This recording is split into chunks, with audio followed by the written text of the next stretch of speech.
But isn't she cute? That's her. That's her. That's her. And Dad was always smiling too. But I guess he realized he just got married. He wasn't thrilled either. You know how Mom, are you kidding? Oh, I know. But he was always smiling. And that beautiful wedding suit and those hats. I talk about class and style. Aren't they just the cutest? Right. And now with everybody just wearing their... So hey, Judy, and then he's got a toothpick in his mouth. Does he? He does. Does he? He does. That's how I remember him. I always look at Mom. Oh God, Mom, you're so cute. Oh my gosh.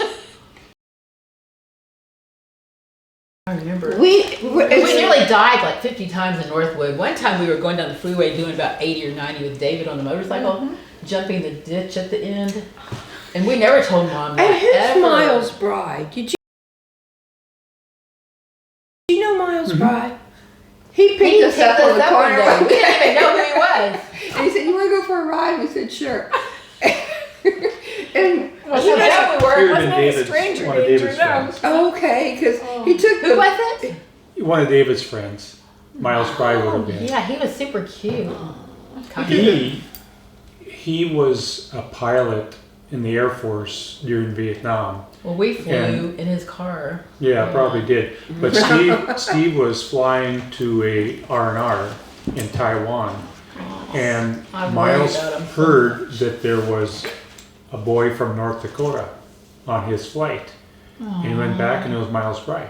Both of them from Northwood in Vietnam. Who went back? The Miles' bride was pilot of the airplane that Steve was flying with. They would take the troops on R&R to Taiwan from Vietnam. They would get like a 2-week R&R. So it was David, Miles, Brian, Steve. Miles, Brian, Steve. Yeah. Oh my goodness. He had a sports car and we were doing 100 down the dirt road. And you know what he said? "Do you want to go faster?" And Sis and I go, "Yeah." So we took the glass top I think we were supposed to like be at the park. I think we were at the park. We didn't tell Mom that either.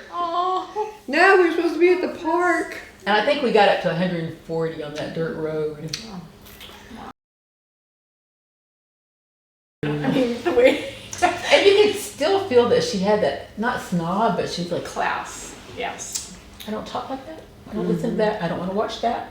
Okay, what are we going to watch? Right.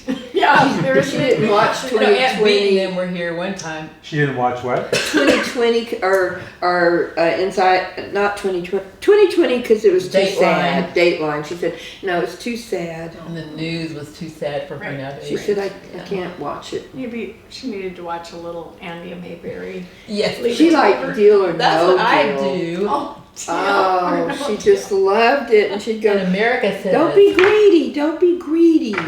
Stop." What was your dad's job in with the Shell? Navy. With Shell. He was an operator. That's what I said. He was in the environmental department.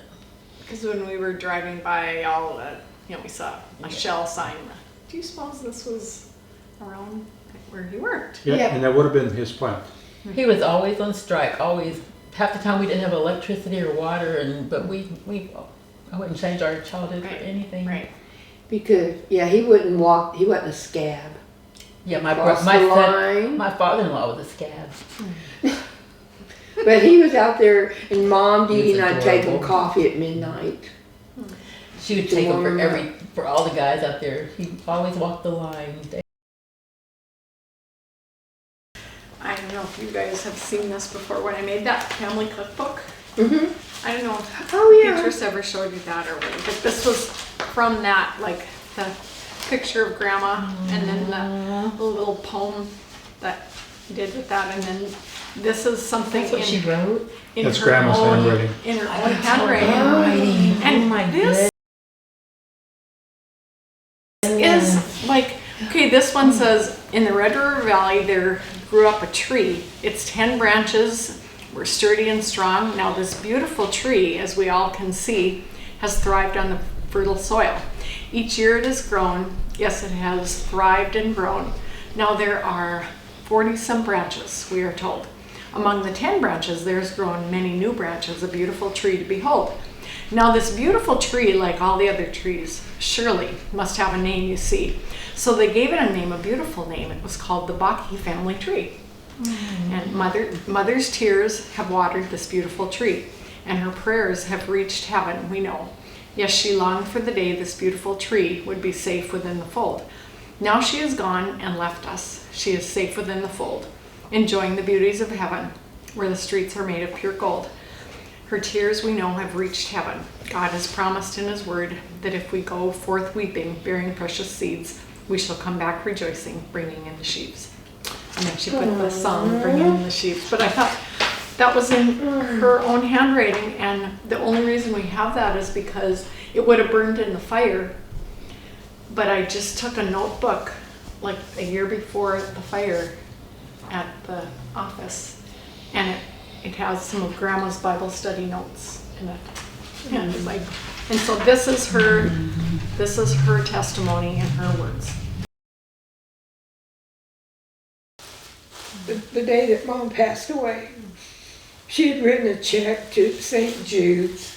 And Tell her everywhere that she wrote checks to every month. Yeah, it had the date 2/7, the day she passed away, and then she had written on it the day before to mail, and so I always mailed her mail. I didn't put it in the box, and so I said, "Okay, Mom," and I always like to count them to make sure I didn't drop one. The paralyzed veterans, the veterans, St. Jude's, the dog pound, Boys Town. Texas Children's. Texas Children, about 8 of them. I said, "Boy, you got a lot of bills, Mom." ASPCA. Yeah, All the dog shelters. all the dog shelters, and I think they sent her a little T-shirt. Oh, I missed it too. She got a free T-shirt. She gives money to anybody. That's